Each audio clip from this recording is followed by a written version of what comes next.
recruited you for Alabama? Well, the coach was Ivy Williams, and he actually went to college in Cincinnati, and that's right across the street from where I'm from. I'm from Florence, Kentucky. So Ivy was up there. I guess some of his friends from Cincinnati was like, "Hey," they're on the phone. "Ivy, we got this kid. He's the real deal." And so that's how it started. And then my high school, the defensive coordinator at our high school, he also went to Alabama. Alabama's got so many ties; it's crazy. So between those two guys, they just kept on talking about how great it was to get me to go visit, and then once I visit, it was pretty much over with. Tell us why you picked Alabama. Um, Alabama, I think the fastest thing that attracted me to Alabama was walking into one of their meeting rooms and seeing the 12 national championships and this big home of the champion sign. And it kind of made me flash back to the first Alabama game I ever watched was in '92 when they won the national championship over Miami. And my older brother, he was a big Miami fan, and he was really in love with Gino Torretta, who was the quarterback that won the Heisman that year. And me, I wanted to cheer for the red team. So I think I was in eighth grade, and he was in ninth. It was something like that, and so I remember just cheering against him and cheering hard, like Yeah. like a little like the baby brother would anyway. So when Alabama won, I just remember bragging about him. Oh yeah, that's my school, and then when I walked in there and I saw the sign, as a senior in high school, I was like, man, there's something good about this place. And then, running across all the people there and just Southern hospitality and the air that they walked with. They walked with, yeah, we're the best and we want you to be a part of us. I like that.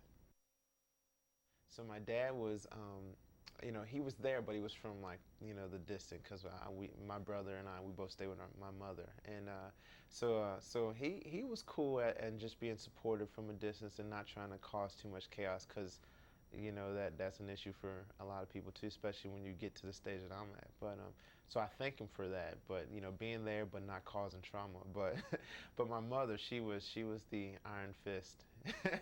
She was the disciplinarian. I had three best friends, and she basically raised all of us along with my older brother Duran. So she was just awesome, just loving, and I seen her give her last dollar to people just to help, and I'd be like, nah, dang, I know she gave her last dollar and I was gonna ask for it, So, but it just lets you know that she was always willing to give, which I noticed that, and then discipline.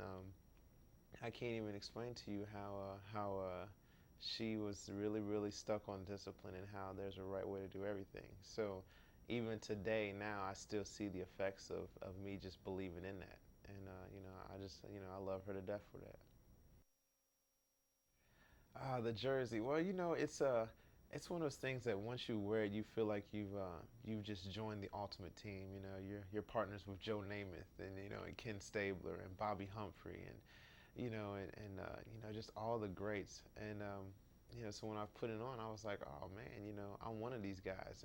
And Alabama was really good.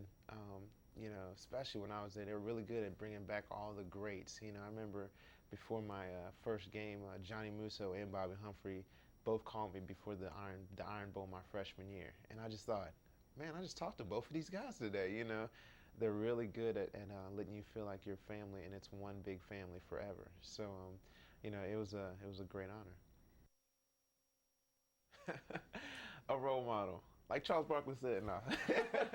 No, you know what? I think that me, I've been just blessed to be around some great people, and it was real simple for me. I didn't want to try to be a role model or try to be like a good example for anything. That wasn't anything I was just trying to do. I was just gonna go and do right, and I figured if people watched, then so be it, and people didn't, then so be it.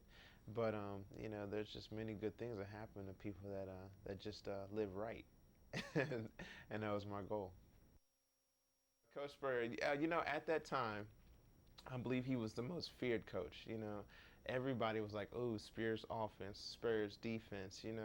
He got things going, and he got all his players to come and play at this elite level. And it was just one of those things that everybody loved to hate him, and it was because he was so good, which is a great compliment. But when you have a coach like that, everybody's like, "Oh, we got to knock that smirk off his face. We got to, And it was one of those things that it was a respectful hate, if that's possible. You know what I mean? Like he's so good, everybody's like, "I hate that guy. He's always winning." And we really enjoyed, you know, taking it to him. Chris Samuels was like the big brother. Chris would come to me and say, "All right, Shaun, you need to just come out and pull something special right now. I know I hate asking you, but you need to just go on and break this run right here." And I'd feel like, man, if I don't break this run, I've seen what he's been doing to these defensive players the whole game. So he was one of those. Our relationship was special. We still call each other to this day. And talk about what's going on with life and things like that. And we were just special like that. So Chris was an amazing player. He was by far the best lineman in the country. He was definitely one of the best linemen in Alabama's history, and he just kind of carried himself with just a great heart, love people, and I was just like, all right, man, all right, big fella, let's go do something, and he would just always have that, when he spoke, everybody listened because he had that fire to him, and man, it was sweet, man. I really enjoyed our friendship. And I really enjoyed the way he slammed people on their neck during the games. And he had control of the ball for the next 9 minutes. Yeah. How important was that drive? I think that drive ended with a field goal too, so it put us up 13-7, or I think it was 13-7, and it was one of those things where they could have had the score tied, or with that drive put us up 6, and it was one of those things like we really felt like we were playing good but not at our best, and we were just kind of keeping them away, and we also knew that their offense was so good that if we just had the ball the whole time, we would beat them. What makes a good defense? A great offense. If we just have the ball all the time, they can't score. And that was just part of our plan, is just to eat up the whole clock, to have the ball, everybody get up slow, to let the clock always run down to 1 or 2 seconds before we snapped it.